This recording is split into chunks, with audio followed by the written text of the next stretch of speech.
শুভ দুপুর বন্ধুরা, তোমাদের সামনে চলে এসেছি আজকে একটা রেসিপি নিয়ে। সেটা হচ্ছে মোরলা মাছের বাটি চচ্চড়ি। কি কি দিই ওর মধ্যে দেখতে থাকো। প্রথমে নিলাম পেঁয়াজ, এর মধ্যে কিছু রসুন কুচিও করা আছে, এই যে লঙ্কা কুচি, আর দেবো টমেটো, মোরলা মাছ, সর্ষের তেল, নুন আর হলুদ। এগুলো দিয়ে ভালো করে মাখবো মাছটাকে, মেখে বসিয়ে দেব। তাহলে হয়ে গেল বাটি চচ্চড়ি।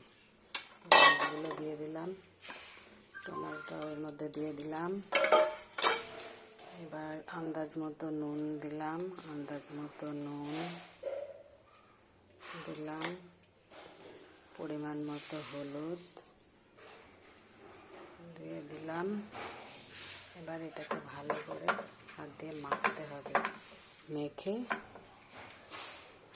সর্ষের তেল দিয়ে দিতে হবে। সর্ষের তেল দিয়ে দিলাম, সর্ষের তেলটা একটু বেশি করে লাগবে। ভালো করে চটকে মেখে এটাকে ঢাকা দিয়ে বসিয়ে দিতে হবে। কিছুক্ষণ হওয়ার পরে এটা নামিয়ে নিতে হবে।